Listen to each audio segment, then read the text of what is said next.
Hello everyone, welcome back to your channel PS on camera. आज का जो मेरा वीडियो है वो रिलेटेड है how to improve your kids writing skills. हम अपने बच्चों को लिखना कैसे सिखा सकते हैं या फिर किस तरह से उनके स्किल्स को इम्प्रूव कर सकते हैं। जैसे बच्चे लिखने में आनाकानी करते हैं या फिर थोड़ा सा लिख लिया और फिर बोलते मेरे हाथ में दर्द हो रहा है, बिल्कुल भी नहीं लिखना चाहते, प्रॉपर शेप्स नहीं बनाते। सो ये सारी चीज़ों को हम कैसे सही कर सकते हैं, मैं इस टॉपिक पे आज डिस्कस करूँगी। So there are some ways जिसके थ्रू हम उनकी इन सब प्रॉब्लम्स को थोड़ा दूर कर सकते हैं और उनको कंफर्टेबल कर सकते हैं ताकि वो अच्छे से लिख सकें, जिनमें कि सबसे पहला तरीका है एक्टिव प्ले। आप सोच रहे हो कि मैं खेलने कूदने की बात क्यों कर रही हूँ। Climbing, running, jumping, swimming, there are so many ways जिससे जैसे पार्क में रनिंग, दीज ऑल थिंग्स, ये सारी चीज़ें जो होती हैं बच्चों में स्ट्रेंथ डेवलप करती हैं और वो बहुत ज़रूरी होता है। जब बच्चे फिज़िकली एक्टिव होते हैं और ये सारी एक्टिविटीज़ करते हैं तो उनका जो सेल्फ रेगुलेशन होता है या फिर जो सेंसरी प्रोसेसेस होता है, इन सब चीज़ों में काफ़ी डेवलपमेंट होती है और ये उनके रीडिंग एंड राइटिंग स्किल पे भी इम्पैक्ट डालता है। No doubt outdoor games are definitely so good, best है वो, बट इन केस कि आपके पास ऑप्शन नहीं है कि आप घर के बाहर ले जाके बच्चों से ये सब एक्टिविटी करवा सके, तो आप घर में भी जो इनडोर एक्टिविटीज़ भी बहुत सारी ऐसी हैं जिसके थ्रू आप बच्चों के इन सब स्किल्स को डेवलप कर सकते हो। आई विल ट्राई कि मैं इस पर एक अलग वीडियो बनाऊं कि घर में कौन से ऐसे एक्टिविटीज़ हैं जो कि हम बच्चों के साथ करवा सकते हैं और उनके स्किल्स को इन्हांस कर सकते हैं। मैं पर्सनली एक्टिव प्ले को इसलिए इतना इम्पोर्टेंस देती हूँ बिकॉज सच में मैं ऐसा फील करती हूँ कि जब बच्चे का स्ट्रेंथ प्रॉपर होता है उनकी बॉडी में तो वो किसी भी काम को काफ़ी ज़्यादा मन लगा के करते हैं। कभी कभी मेरी डॉटर भी आनाकानी करती है, मुझे नहीं लिखना, ये नहीं करना, बट एक बार जैसे ही उसके अंदर इंटरेस्ट आ जाता है वो पूरा फटाफट कंप्लीट करती हो और मुझे ज़्यादा पीछे नहीं लगना पड़ता है बिकॉज़ वो इतनी एक्टिव रहती है। हर तरह की एक्टिविटीज़ मैं उससे करवाती हूँ। सो ये चीज़ों में भी मुझे ज़्यादा मेहनत नहीं लगती उसको लिखवाने में।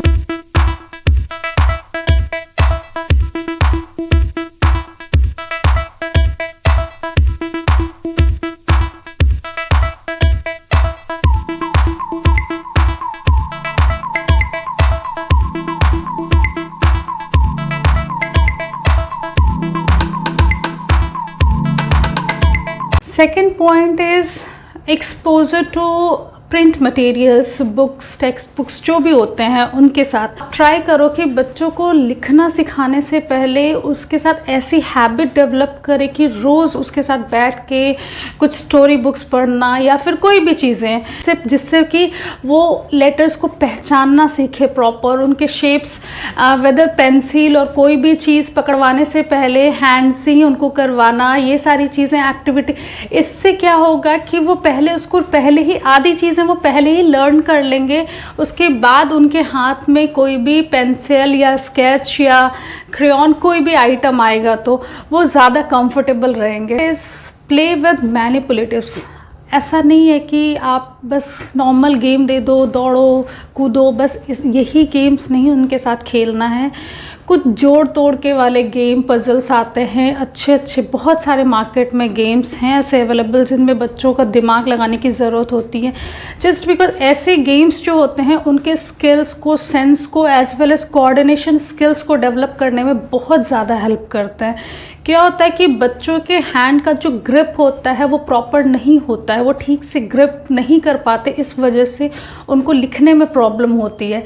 उसके लिए हैंड आई कोऑर्डिनेशन डेवलप होना बहुत ज़रूरी है और जिसके लिए बहुत सारे गेम्स अवेलेबल हैं मार्केट में, आप वो परचेज़ करके घर में ला सकते हो। एज वेल एज कुछ एक्टिविटीज़ घर में भी कर सकते हो, जैसे डॉट शीट्स एक्टिविटीज़ जो होती है वो बहुत हेल्पफुल होती है, जो कि मैं अपनी डॉटर के साथ मैंने बहुत किया है और इनफैक्ट बच्चे काफ़ी इन्जॉय करते हैं उसको। मैं इसका एग्जांपल भी आपको शो करूँगी कि आप किस तरह से ये कर सकते हो, तो डेफिनेटली ये बच्चों को काफ़ी ज़्यादा हेल्प करेगा। ये डॉट शीट मैंने बस एक एग्जाम्पल के लिए ड्रॉ किया है। इसको आप अपने बच्चे को दे सकते हो और उनको बताओ कि कैसे भी आपको डॉट मैच करना है, जो भी चीज़ें चाहो, sketch pen, crayon, pencil, whatever they want. और ये सीरियसली काफ़ी ज़्यादा हेल्पफुल होता है बच्चों के कंसंट्रेशन लेवल को रेज़ करने में, उनके हैंड आई कोऑर्डिनेशन को रेज़ करने में। सो आप ये बच्चों पे ट्राई कर सकते हो। The fourth point is exposure to writing tools.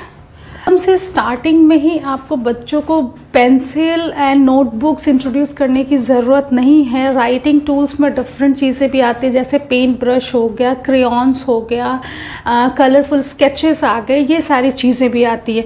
तो पहले आप उनके साथ उन्हें खेलने दीजिए जितना वो खेलना चाहते हैं, ताकि उनका हैंड का ग्रिप अच्छा बने। कोशिश करो आप जंबो क्रेयॉन्स जो आते हैं एकदम से मोटे वाले, जिसमें कि उनको पकड़ने में वो कंफर्टेबल रहें, बस वो घिस के भी अपना कुछ सीख रहे कर रहे हैं तो अच्छी बात है। पूरे दिन में एटलीस्ट एक पेज तो आप उनकी कलरिंग ज़रूरी करवाओ, सो दैट कि धीरे धीरे उनका ग्रिप अच्छे से बने। एंड उसके बाद जब आप उसको पेंसिल इंट्रोड्यूस करो या नोटबुक इंट्रोड्यूस करो, जिस पे कि आप शुरू करो horizontal line, vertical lines, curves and all बनवाना, तो वो कंफर्टेबली कर सकें। क्या होता है, कलरिंग से उनके हैंड में स्ट्रेंथ भी डेवलप होता है, जो उनके लिए बहुत ज़्यादा हेल्पफुल होता है आगे चल के जब वो अल्फ़ाबेट्स वगैरह लिखना सीखते हैं।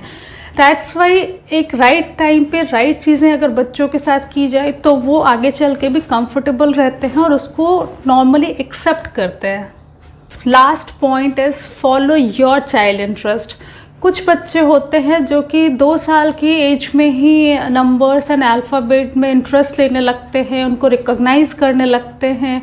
बट कुछ बच्चे ऐसे भी होते हैं जो 4 से 5 साल में इन चीज़ों में इंटरेस्ट लेते हैं।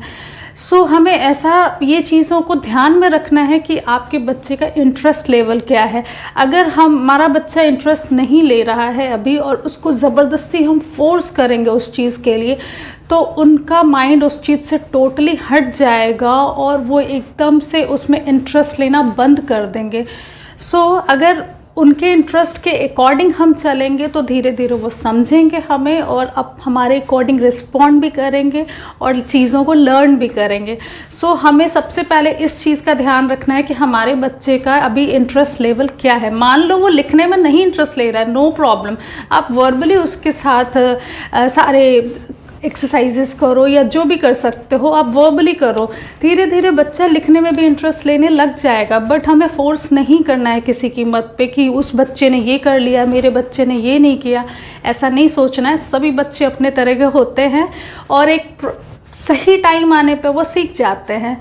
So as per my experience मुझे जो लगता है कि बच्चों के राइटिंग स्किल्स को डेवलप करने में किन चीज़ों का हमें सबसे पहले ध्यान रखना चाहिए, मैंने आपसे अपने एक्सपीरियंस को शेयर किया। अगर आपको अच्छा लगा तो definitely hit the like button and subscribe my channel. Thank you.